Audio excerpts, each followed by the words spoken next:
करते हैं the wavelength, wave की लंबाई। वेवलेंथ को किससे शो करते हैं दोस्तों? उल्टे वाई से, यानी लैम्डा से। The wavelength of a wave is कितनी? 0.1 नैनोमीटर। वेवलेंथ होती है ना, लेंथ है, फासला है, तो फासले का यूनिट जो मिस शबाना ने हमें स्कूल में बताया था सर, वो होना चाहिए मीटर, होना चाहिए। लेकिन इधर मीटर के साथ क्या लिखा हुआ है? नैनो लिखा है सर, नैनो तो नहीं चाहिए। नैनो के बारे में भी आपने हमें 9 फिजिक्स चैप्टर नंबर 2 के अंदर बताया था। खैर सादी सी बात ये दोस्तों, ये नैनो हमें नहीं चाहिए, क्योंकि फासला सिर्फ किस में होना चाहिए? मीटर में होना चाहिए। तो इस नैनो को हटाना पड़ेगा। नैनो का मतलब 9 फिजिक्स में पढ़ा था, याद है किसी को क्या होता है?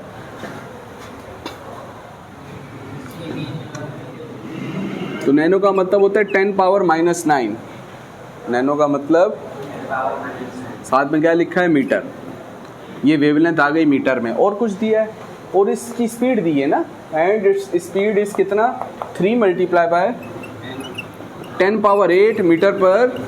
ये स्पीड है ना सर, स्पीड को किससे शो करते हैं? v से। और क्या चाहिए दोस्तों? फ्रीक्वेंसी चाहिए, यानी f की वैल्यू को मालूम करना है। तो अगर डेटा में हम देखें तो कौन कौन सी चीज़ें हैं? v भी है, लैम्डा भी है, और ऐसा फार्मूला जिसमें v आता है, f आता है, लैम्डा आता है, बताएं। v बराबर किसके सर? f लैम्डा के। ठीक हो गया। तो v is how much? f is how much? f की वैल्यू मालूम करनी है। लैम्डा कितना है सर? 0.1 × 10 पावर। दोस्तों में f चाहिए तो इसकी वैल्यू अलग करनी होगी। ये यहाँ पे मल्टीप्लाई हो रहा है, दूसरी जगह जाएगा, डिवाइड हो जाएगा। ठीक हो गया। तो 3 × 10⁸ डिवाइडेड बाय 0.1 × 10⁻⁹। ठीक है, सही है। तो दोस्तों कैलकुलेटर में इससे इसको डिवाइड करें, ठीक है। और अगर कैलकुलेटर नहीं है अच्छा तो फिर दिमाग अच्छा कर लें, एक्सपोनेंट को दिमाग में सॉल्व कर लें। नीचे 10 की पावर -9, ऊपर जाएगी 10 की पावर +9। तो 9 के अंदर 8 जमा करेंगे तो हो जाएगा 17, और 3 को 0.1 से डिवाइड करेंगे तो 30 आएगा। 17 ये और एक 18 वो, तो ये हो जाएगा 10 पावर 18, और साथ में आ जाएगा 3। फ्रीक्वेंसी, फ्रीक्वेंसी का यूनिट, फ्रीक्वेंसी का यूनिट, फ्रीक्वेंसी का यूनिट है सर हर्ट्स, नोट। तो सारे फार्मूले आपके जहन में होने चाहिए इस चैप्टर में जो मैंने आपको ड्राइव करके दिए। एक तो v = f लैम्डा है, ठीक है। इसके अलावा टाइम पीरियड का फार्मूला भी आपके जहन में होना चाहिए। टाइम पीरियड का फार्मूला था 1/f, याद है? ठीक हो गया। और फ्रीक्वेंसी का फार्मूला क्या था? नंबर ऑफ वाइब्रेशन, और नीचे आता था टाइम, याद है? उन वाइब्रेशन को कंप्लीट होते हुए टाइम। ये तमाम चीज़ें आपको जहन में होनी चाहिए जो कि मैंने आपको करवाई थी। चलें जी, सॉल्व करते हैं इसे, समझते हैं। अ पीस ऑफ पेपर, एक पेपर का पीस है, कंप्लीट करता है कितनी वाइब्रेशनें? 600 दफ़ा वाइब्रेट करता है सर। कितनी देर में? 60 सेकंड में। तो हमने कहा कितनी वाइब्रेशनें ले रहा है भाई? 600।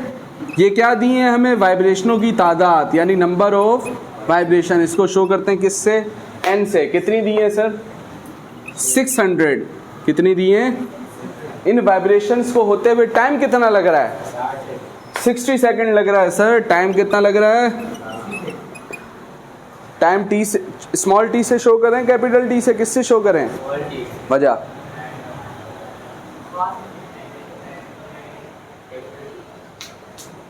वजह,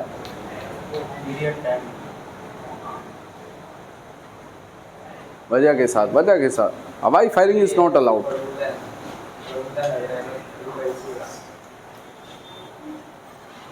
दोस्तों कैपिटल T एक चक्कर का टाइम कहलाता है। किसका कहलाता है? आपको ये जो 60 सेकंड दिए हैं, कितने चक्रों के दिए हैं? 600 चक्रों के दिए। क्या ये एक चक्कर का टाइम है? ये एक चक्कर का टाइम, तो इसको क्या नहीं कह सकते? कैपिटल T कह सकते। कैपिटल T सिर्फ कब? तो स्मॉल t से शो करेंगे हाउ मच? 60 सेकेंड्स। तो कह रहा है ये वाइब्रेशन तब होती है when waves pass through the surface of water. जब कुछ वेव पानी की सरफेस से पास होती हैं तो इस पेपर के अंदर वाइब्रेशनें होती हैं। Find the time period and frequency of the piece of a paper. कि सर जब ये पेपर वाइब्रेट कर रहा होगा तो इसकी कुछ ना कुछ फ्रिक्वेंसी भी बनेगी और कुछ ना कुछ क्या बनेगा, टाइम पीरियड को कैपिटल टी से शो करते हैं, फ्रीक्वेंसी को एफ से शो करते हैं। मजीद और कुछ पूछा है, कैलकुलेट द वेवलेंथ, क्या मालूम करो वेवलेंथ को किससे शो करते हैं, बोलो ना भाई किससे शो करते हैं, लैम्डा से। If the velocity of the wave is, wave की वेलोसिटी कितनी है 2.5, वेलोसिटी को किससे शो करते हैं, कितना है, ऐसे ही है। तो दोस्तों फार्मूलाज आपके जहन में मौजूद हैं। सादी सी बात ये है दोस्तों कि हमें फ्रीक्वेंसी जैसी चीज़ चाहिए और हमें नंबर ऑफ वाइब्रेशन भी पता है। और तो फ्रीक्वेंसी का फार्मूला सर आपने हमें बताया था, फ्रीक्वेंसी किसके बराबर, number of vibration upon time के। तो वाइब्रेशनें कितनी हो रही हैं भाई 600, और उसमें कितना टाइम लग रहा है 60 सेकंड का टाइम लग रहा है। तो 0 से 0, 6 का टेबल 60 पे कितनी दफ़ा, 10 दफ़ा। फ्रीक्वेंसी का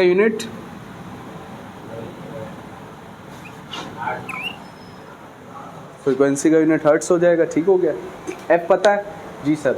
और क्या चाहिए जी, कैपिटल टी की वैल्यू चाहिए। एफ पता हो तो कैपिटल टी कैसे निकाल सकते हैं, कोई फार्मूला, कैपिटल टी बराबर 1/f के। एफ पता है ना sir, F is how much 10, तो एफ की जगह रखा 10, एक को 10 से डिवाइड किया, दोस्तों जवाब आया 0.1। Capital T time period, time है, टाइम का यूनिट ये आ गया। और कुछ चाहिए, लैम्डा कौन से फार्मूले में आता है, अभी फार्मूला जो ड्राइव किया था क्या है वो, v = f लैम्डा। उस फार्मूले के मुताबिक v की वैल्यू हमें पता है, f की वैल्यू, लैम्डा की वैल्यू क्या करनी है, मालूम करनी है। तो दोस्तों हमने कहा ऐसा फार्मूला जिसमें सब कुछ आता है, तो v बराबर किसके, f लैम्डा के। तो v की value is how much 2.f10। Lambda की वैल्यू मालूम करनी है, तो दोस्तों लैम्डा 10 यहाँ पे मल्टीप्लाई दूसरी जगह जाएगा, तो कैलकुलेटर में 2.5 को डिवाइड कर दे 10 से। वेवलेंथ फासला, लेंथ फासला, फासले का यूनिट मीटर। ठीक हो गया, तो यहाँ तक अपने पास नोट कर लें।